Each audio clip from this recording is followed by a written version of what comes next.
Donc il y a quelque chose qui se passe là, on sent une forme de bouillonnement de gens qui se disent non mais là c'est trop en fait, là c'est pas possible d'aller jusque là.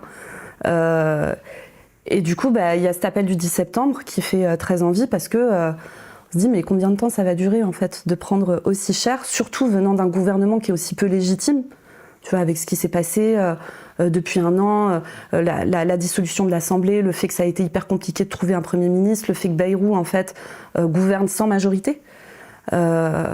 Avec un président même en 2022 qui a été élu, on va dire d'une manière où en fait c'est pas une adhésion massive du peuple de France envers cette personne. Et puis ces dernières années, on a vu les gilets jaunes, on a vu le mouvement des retraites qui a été hyper fort, qui a quand même été perdu. Donc voilà, le 10 septembre, c'est quand on est militant de gauche, militant progressiste, une priorité.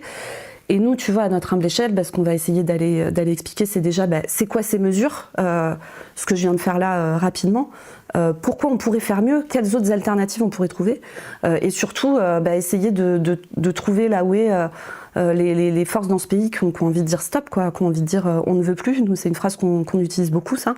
Pour la petite histoire, en fait, ça vient d'une citation de Lénine qui disait « Une révolution, elle advient quand en haut on ne peut plus et en bas on ne veut plus ». Et donc là, voilà, nous, c'est vrai qu'à notre petite échelle militante, c'est ce qu'on a envie de pousser. Et on voit qu'en fait, il y a plein d'autres gens qui ont envie de le faire. On sait qu'il y a d'autres producteurs de contenu sur Internet. Je pense au Canard, par exemple, réfractaire, qui est à fond derrière, mais plein d'autres gens. On voit que les syndicats sont en train de se mobiliser. On voit qu'il y a aussi, tu sais, plein de boucles Telegram de gens qui ont envie de s'organiser aussi un peu hors parti, hors syndicat.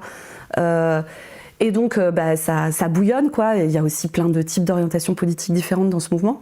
Mais je pense que n'importe quel militant ne peut que regarder ça avec envie, et puis surtout envie de se dire, on va essayer d'y mettre toutes les forces qu'on peut y mettre. On ne peut pas dire ce qui va se passer, parce qu'il y a des fois où ça pète et des fois où ça pète pas, et c'est toujours un petit peu compliqué de savoir pourquoi.